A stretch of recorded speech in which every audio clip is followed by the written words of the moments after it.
Hello जी, नमस्कार, बहुत बहुत स्वागत आप सभी का इस प्लेटफॉर्म पे मेरे यानी पीयूष उपाध्याय के साथ में। आज की वीडियो बहुत खास है क्योंकि एक ऐसी न्यूज है जो बहुत ज्यादा सर्कुलेशन में है। आपने सुना होगा 8th पे कमीशन के बारे में। बहुत सारे स्टूडेंट्स को ऐसा लगता है कि जितनी सैलरी पैकेज अभी तक गवर्नमेंट दे रही थी, अब 8th पे कमीशन के बाद में सैलरी जस्ट डबल हो जाएगी। कुछ को ऐसा भी लगता है कि सैलरी 3 गुना हो जाने वाली। अफवाहों पे मत जाएं। आज हम विद प्रूफ बात करने वाले हैं कि कितनी सैलरी बढ़ सकती है और 8th पे कमीशन ऑलमोस्ट कब से लागू हो सकता है। सारी जानकारी दूंगा, वीडियो को लास्ट तक देखिएगा। आप अपने आप से भी कैलकुलेट कर पाओगे कि अभी की सैलरी के बेसिस पे 8th पे कमीशन लगने पे ऑलमोस्ट कितनी सैलरी बढ़ जाएगी।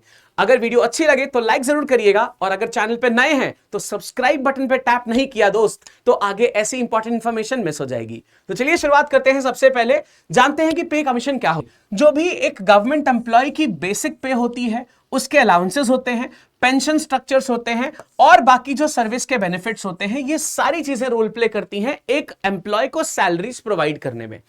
अब पेंशन की बात अगर हटा दें तो ये सारी चीजें मिला के एक सैलरी स्ट्रक्चर बनता है। जो पे कमीशन होता है वो ये चीजें डिसाइड करता है कि इसमें क्या क्या चीजें चेंज करनी है। अभी तक 7 पे कमीशंस आ चुके हैं जिसके हिसाब से एक हैंडसम अमाउंट लोगों को एज अ सैलरी मिल रहा है। अब चर्चा में है 8th पे कमीशन क्या होता है, कब कब ये कमीशंस आते हैं। जैसे अभी तक 7 अगर आ चुके हैं यानी कि कई सालों में ये चीजें आई होंगी।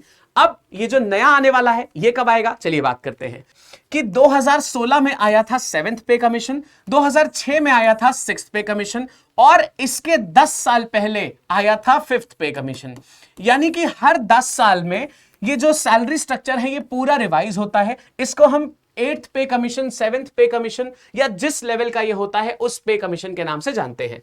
तो पिछला वाला आया था 7th जो 2016 में आया था, लेकिन गवर्नमेंट की कुछ लापरवाहियां, कुछ वो आनाकानी करते हैं जिसकी वजह से ये 2018 में अप्लाई हुआ था बेटा। तो 2 साल का लैग यहां पे हो गया था। इसको लेके लीडिंग बॉडी थे AK माथुर जी। अब यहां पे एक नई चीज थोड़ा सा आपको समझनी पड़ेगी, उसके बेसिस पे ना बहुत इजी हो जाएंगी चीजें। समझिएगा, जब भी हम किसी सैलरी को कैलकुलेट करते हैं बेटा तो एक वर्ड यहां पे आपको पता होना चाहिए, इसको हम फिटमेंट फैक्टर बोलते हैं। ये क्या होता है? फिटमेंट फैक्टर होता है। अब ये कैसे काम करता है? मान लेते हैं किसी का बेसिक सैलरी है 8,000 रुपए, किसी का बेसिक सैलरी है 8,000 रुपए।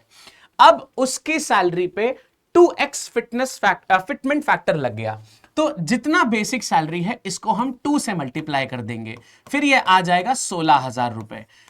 यानी कि जितना फिटमेंट फैक्टर होगा उतना गुना बेसिक पे को मल्टीप्लाई करके आप सैलरी को अज्यूम कर सकते हैं। अभी पूरी कैलकुलेशंस के साथ में समझेंगे तो आपको बेसिकली समझ में आ गया है कि फिटमेंट फैक्टर क्या होता है। अब देखिएगा 2.57 का फिटमेंट फैक्टर 7th पे ग्रेड में मिला था। इसकी उम्मीद थी कि 3.65 के आसपास मिलेगा, लेकिन पूरे नेगोशिएशंस के बाद में ये 2.57 टाइम्स हुआ था, यानी फिटमेंट फैक्टर था 2.57।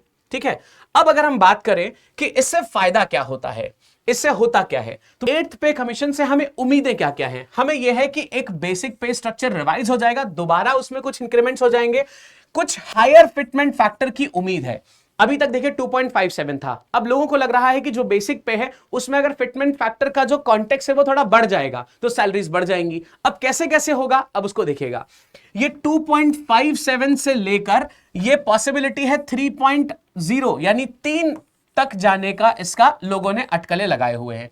अब इसमें भी 3 चीजें हैं जिस पे लोगों को लग रहा है कि 3 में से कोई एक फिटमेंट फैक्टर हो जाएगा, उसकी बात अभी करते हैं। देखिएगा, अब यहां पे डियरनेस अलाउंस जो होता है, जिसको महंगाई भत्ता कहते हैं, चेंज करने की बात हो रही है। ऐसा बोला जा रहा है कि डियरनेस अलाउंस अब 8th पे से बिल्कुल हटा दिया जाएगा, ये नहीं मिलेगा। ठीक है, और HRA के जो स्लैब्स हैं, जो हाउस रेंट अलाउंस होते हैं, इस स्लैब को थोड़ा सा बढ़ाया जाएगा। ये लगभग आप मान लीजिए 30% के आसपास देने लगेगी मेट्रोपॉलिटन सिटीज में।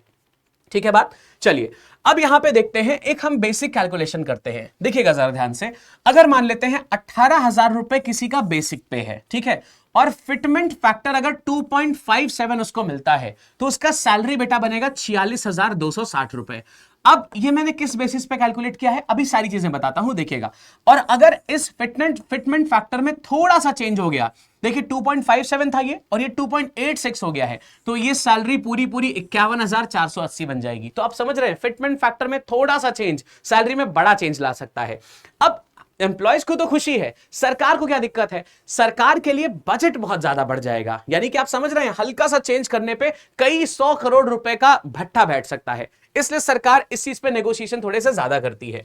अब यहां पे अगर हम बात करें कि जो बेटा बेसिक सैलरी है उस पे जो डियरनेस अलाउंस अभी तक मिलते हैं, ये लगभग 53% के आसपास अभी तक मिलते आए हैं, ठीक है, 53% के आसपास मिलते आए हैं, और ईयर एंड तक ये लगभग 59% के आसपास मिल जाएंगे। तो जिसकी बेसिक सैलरी यानी जो लेवल 1 वाली सैलरी होती है, लेवल 1 में 18,000 बेसिक पे होती है, तो ये जो सैलरी बनती है 34,500 के आसपास बन जाती है।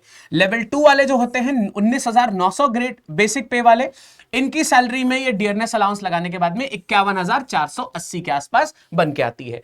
अब अगर हम बात करें कि इसमें जो फिटमेंट फैक्टर है 8th पे कमीशन में, ये कितना कितना प्रपोज किया गया, अटकलें लगाए हैं कि 1.90 से लेके 1.92 तक ये हो सकता है फिटमेंट फैक्टर।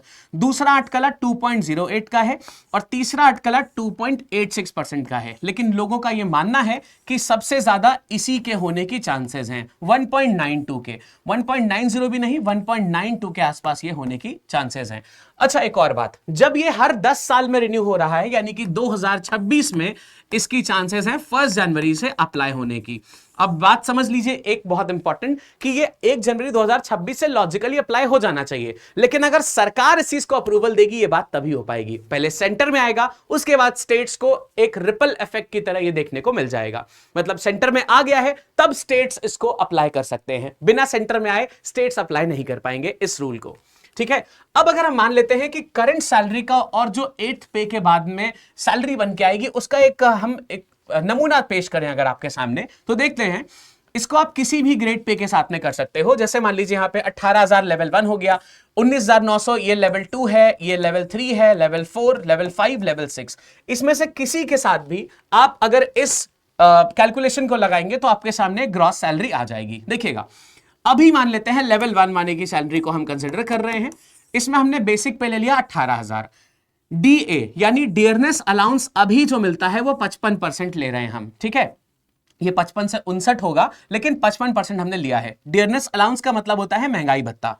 टीए जो होता है ट्रैवलिंग अलाउंस, ये 3,060 रुपए मिलता है, लेकिन ये जनरली मेट्रोपॉलिटन सिटीज में मिलता है, या जो अच्छी सिटीज होती हैं उनमें ही मिलता है, ठीक है। एचआरए की बात करें तो 30% के आसपास एचआरए मिलता है। ये कभी कभार 24% भी देखने को मिलता है, कई जगह पे ये 18% देखने को मिलता है, तो डिपेंड करेगा कैसी सिटी में मिल रहा है। इसको अमूमन हमने 5,460 कैलकुलेट किया है। अब ग्रॉस सैलरी जो बन रही है वो 36,360 रुपए बन रही है, किसकी? उस आदमी की जिसका जो बेसिक पे है वो कितना है? 18,000 है। लेकिन अब यहीं पे अगर मैं चेंजेस कर दूं इसको, अब जो बेसिक पे है उसमें मैं सबसे कम वाला, अभी जो हमने देखा था ना 1.92 वाला ही अगर हम मल्टीपल देखते हैं, तब क्या आ रहा है देखिएगा जरा। अगर मान लीजिए 18,000 बेसिक पे है, उसमें मैंने 1.92 से मल्टीप्लाई कर दिया, तो जो ये बेसिक पे है वही 34,560 हो गया। पहली चीज तो ये है। अब 8th पे डीए नहीं मिलेगा, डियरनेस अलाउंस नहीं दिया जाएगा, ध्यान रखें इसको। और ट्रैवलिंग अलाउंस में 3,060 रुपए, ये नॉर्मल कैलकुलेशंस के हिसाब से है। 24% हो जाएगा आपका एचआरए, इसको 30 से घटा के 24 कर दिया जाएगा। ऑब्वियसली 24% जब 34,560 का निकलेगा तो वो 24% भी इससे काफी ज्यादा निकलेगा, जो 11,750 आ रहा है। अब जब आपने इनको कैलकुलेट किया तो ये सैलरी 49,370 रुपए आ गई है। तो बात यही है दोस्त कि अगर सबसे मिनिमम वाला भी हम फिटमेंट फैक्टर को लेते हैं, जैसे 1.92 है, तब भी salary 49,000, quite almost close to 50,000 salary बन रही है, जो एक काफी अच्छा खासा जंप है। लेकिन जिन बच्चों को लग रहा था कि 36,000 से सीधा डबल हो जाएगी, तो बेटा 36,000 से डबल अगर होती तो ये 72,000 के आसपास बन जाता, लेकिन ऐसा बिल्कुल भी नहीं हो रहा है। अराउंड ये कितना बढ़ रही है? लगभग लगा आप मान सकते हैं 1.5 गुना के आसपास ये सैलरी बढ़ के आपको मिलेगी। क्लियर है बात? समझ आ रही है एग्जैक्टली कैसे होता है? तो ये बेटा होना कैसे है देखिएगा, 1 जनवरी 2026 से ये लॉजिकली अप्लाई हो जाना चाहिए। अब ये गवर्नमेंट के ऊपर है कि एग्जैक्टली कब कब करती है, पहली चीज ये हो गई। दूसरा, जब एक बार सेंटर इस चीज को अप्रूवल दे देगी, सेंटर इस चीज को लागू कर देगी, तब ये रिपल इफेक्ट की तरह, मतलब सेंटर में आ गया, धीरे धीरे बाकी स्टेट्स में भी फिर ये आगे आगे फैलता जाएगा। ठीक है, अब बात करेंगे कि आपके लिए बहुत इंपॉर्टेंट न्यूज है, जो इंफॉर्मेशन मुझे देनी है। जितने भी बच्चे स्टेनो की तैयारी कर रहे हैं वो हमारे साथ जुड़ के हमारे पेड एप्लीकेशन पे आके वो अपनी तैयारी कर सकते हैं, जिसके लिए हमने कर्तव्य बैच लॉन्च किया है, लेकिन बहुत ही नॉमिनल प्राइस में। प्राइस रहने वाला है 1499 रुपए। इसमें सबसे बढ़िया चीज ये है कि स्पेसिफिकली सिर्फ स्टेनोग्राफर से रिलेटेड इसमें चीजें पढ़ाई जाएंगी। स्टेनोग्राफर को डेडिकेटेड बैच है ये, कोई फालतू की इधर उधर की चीजें नहीं, किसी एचएसएल भी इसमें ही है, सीजीएल भी इसी में है, ऐसा नहीं होगा। ये स्पेसिफिकली सिर्फ स्टेनो को डेडिकेटेड बैच है। इस प्राइस पे भी अगर आपको डिस्काउंट चाहिए तो आप ये लैब 135 कोड को यूज कर सकते हैं, इसके थ्रू आपको डिस्काउंट्स भी मिल जाएंगे, राइट। जितने बच्चे चाहते हैं कि हम एसएससी के सारे एग्जाम्स की तैयारी करना चाहते हैं, महापैक का ऑफर है। इसका प्राइस है 4199 रुपीज।